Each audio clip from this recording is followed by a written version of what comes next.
Peace, Brother Shum. Peace. I see you reading the Bible. Could you tell me what it's all about?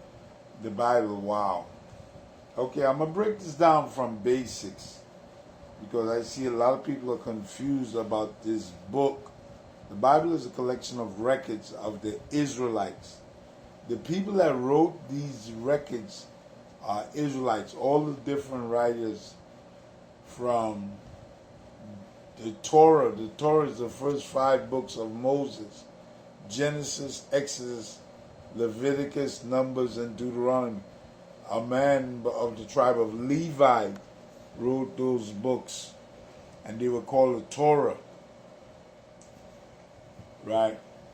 Then the next writer of that you'll encounter in this book is a man called Joshua. That was the 6th book. Then after that, you go into a book called Ruth. Then after that, you go into a book called Judges and so forth, and then Samuel. And then you get the different records. Now, this book called the Bible, the word Bible means a collection of records. Is the English for a collection of records, right? The original meaning of the word Bible is in the Greek Biblia or Biblios, right? In English is Bible, B-I-B-L-E. The ancient name is Biblia or Biblios, which means collection of records. It was written in Hebrew in the beginning because the Israelites spoke Hebrew, or what is called Lashon Kodash. That's the Hebrew language. It was translated into the Greek, or what is called the Septuagint, 70. That was the first translation from the Hebrew into the Greek. Later on, it's broken up into sections, and it was written in tablets or scroll form or papyrus. It was unrolled and then was rolled back together and put up, right? What else about it? It's a book. Later on, when the white man came on the scene, he compounded it into book form, meaning he took all the records when he created something called the printing press.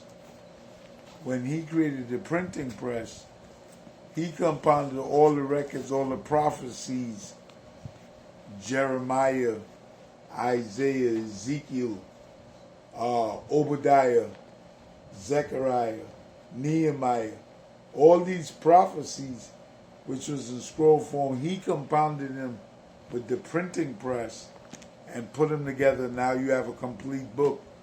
Now, the book is broken up into many sections.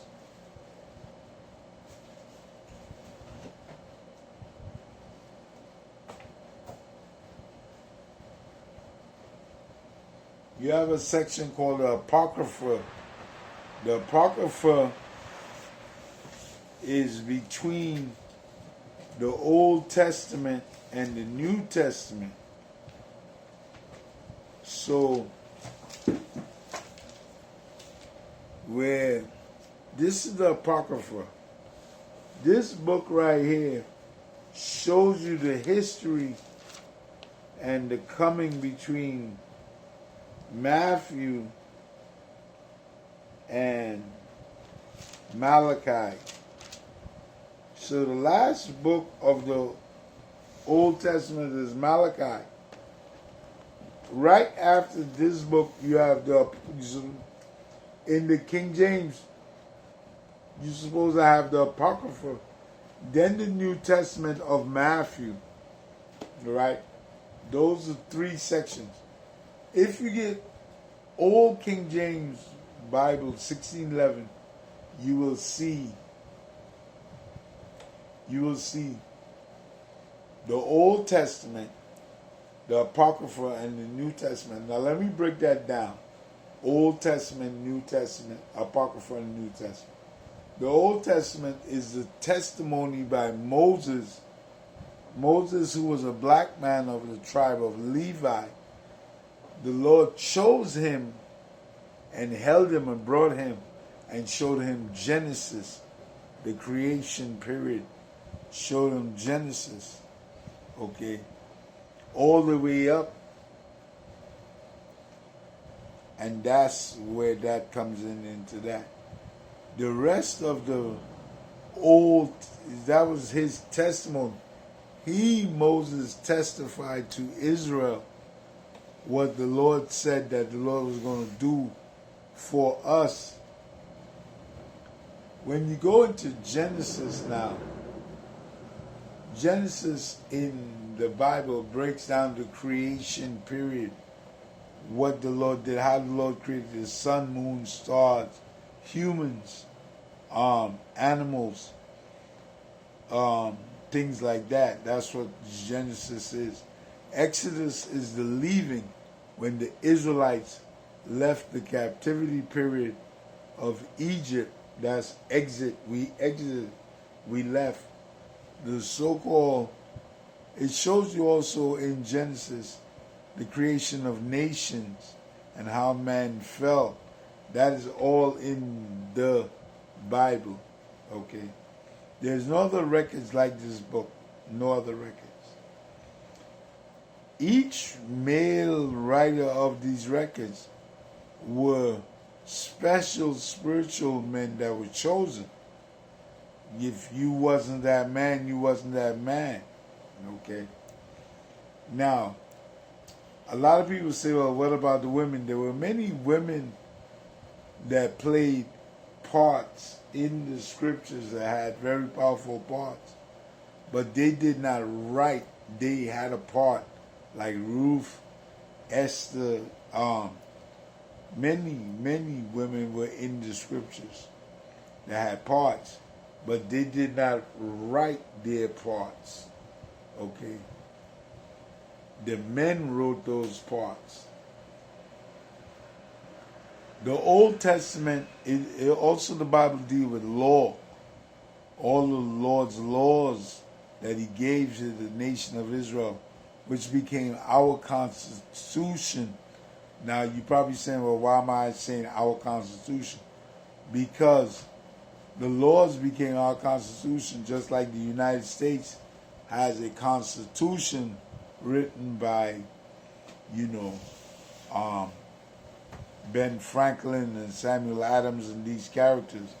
Our Constitution, the laws gave us codes to live by, rules to live by, how we should dress, how we should serve the Lord, what is sin, what is right and what is wrong, food, how we should deal with each other as brothers, marriage laws, what is laws of adultery and all these different things, food laws, time, laws on time, holidays, how we supposed to serve the Lord, what the Lord considers righteous and what he doesn't.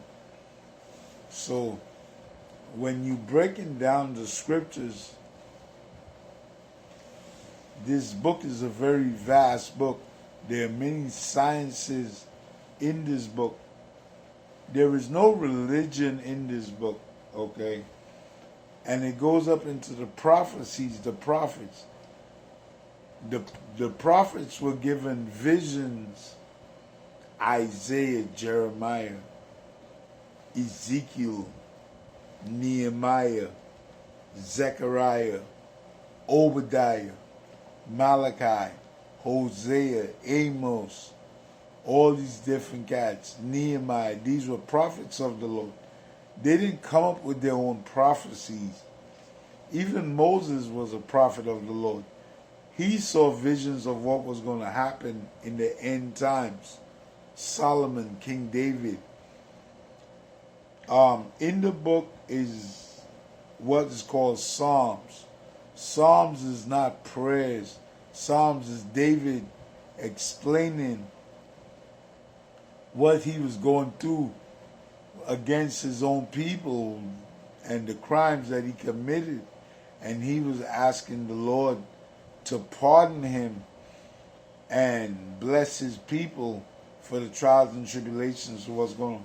So people say to me, well, they read Psalms as prayers and stuff like that.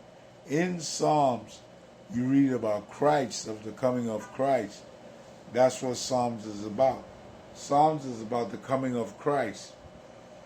You see David seeing Christ in the future, and he talking about him. Okay? David also saw the wicked, and he saw what they were going to do right now, and he spoke about that. David also saw the destruction of the nation of Israel, right? So in the Bible, this book called the Bible, it speaks about the nation of Israel and the Gentiles, two separate sets of people. If you're not an Israelite, you're a Gentile. If your father is a Gentile, you're a Gentile. Okay.